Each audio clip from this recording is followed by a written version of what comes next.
สวัสดีค่ะวันนี้เขาจะพาไปขึ้นรถไฟและก็จะพาไปเดินข้างในเมืองคัสเซิลกันนะคะไปดูกันเลยนะคะอันนี้คือสถานีรถไฟแถวบ้านเราเองนะคะอันนี้เป็นทางรถไฟ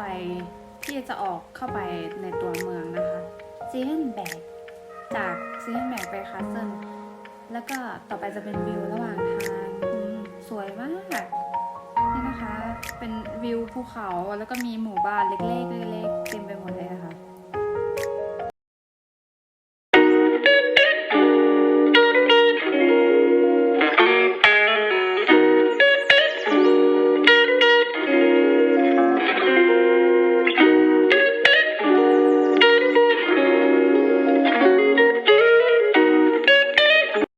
อันนี้เป็นที่รอรถไฟนะคะเราต้องไปอีกป้ายหนึ่งนะคะอันนี้เราถ่ายมาเป็นตัวอย่างให้ดูนะคะ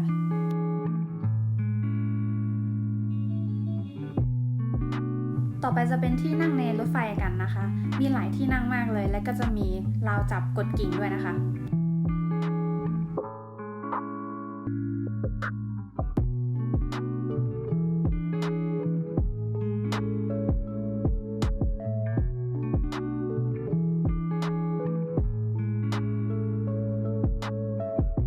อันนี้จะเป็นสถานีรถไฟใหญ่นะคะเขาจะเรียกว่า House Bahnhof นะคะเป็นสถานที่รอรถไฟขนาดใหญ่นะคะ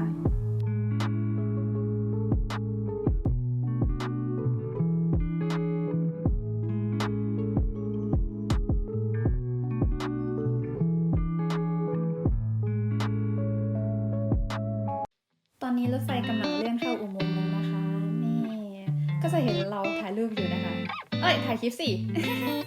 ต่อไปดูที่ต่อไปเลยนะคะตอนนี้เราก็มาถึงคัสเซิลกันแล้วนะคะอันนี้จะเป็นปราสาทเก่าของเจ้าของเยอรมันนะคะเนี่ยก็จะมีรูปปั้นเก่าอยู่ข้างหน้าแล้วก็จะเป็นแต่ตอนนี้จะเป็นสถานที่เกี่ยวกับราชการนะคะแล้วก็จะมีบ่อน้ำปกติเขาจะเปิดนะคะวันนี้วันอาทิตย์ไม่เปิดแล้วก็นี่ค่ะมันจะเป็นอำเภอนะคะมาทำแบบเอกสารอะไรแบบนี้นะคะเดี๋ยวเราไปดูที่ต่อไปกันเลยนะคะอันนี้จะเป็นรถไฟทราวเซนบาร์นะคะจะวิ่งในเมืองเท่านั้น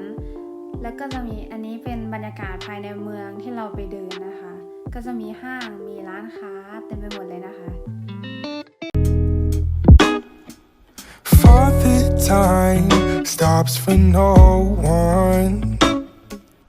Mother Nature raised a new sun. We were meant for the long run. อันนี้เป็นห้างนะคะ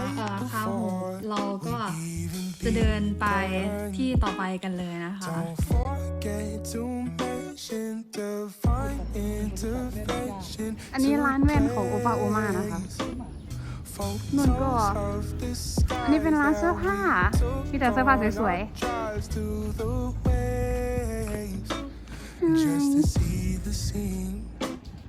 ว้าวต่อไปจะเป็นเสาเขาเรียกว่าเสากำแพงเบอร์ลินที่เขาจำลองมาจากที่จริงนะคะเอามาไว้ในหัวเมืองต่างๆที่เมืองเราก็มีนะคะนี่ค่ะมันจะเป็นกำแพงแล้วก็มีเสาด้วย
นะคะ จะมีที่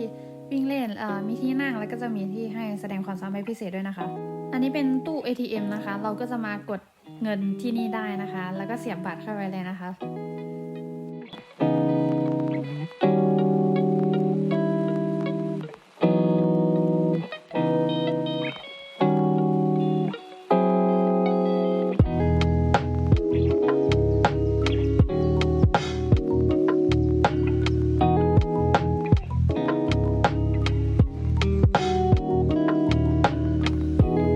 ก็กดทิปไปอีก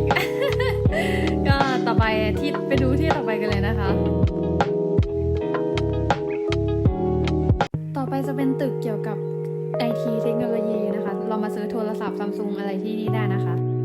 ต่อไปเป็นตึกเก่าของเยอรมันนะคะ เขาก็จะมีหินแล้วก็จะมีดอกไม้หรือต้นไม้อะไรอย่างนี้นะคะพันไว้ตรงตึกนะคะ ก็อันนี้เป็นตึกเก่าแล้วนะคะ เดี๋ยวต่อไปเราจะกลับบ้านกันแล้วนะคะ ตอนนี้เราก็ขึ้นรถไฟมาจะกลับบ้านกันแล้วนะคะ เดี๋ยวไปดูระหว่างทางกันเลยค่ะ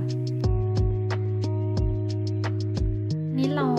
มาพักที่สถานีรถไฟเล็กกันนะคะบานโฮก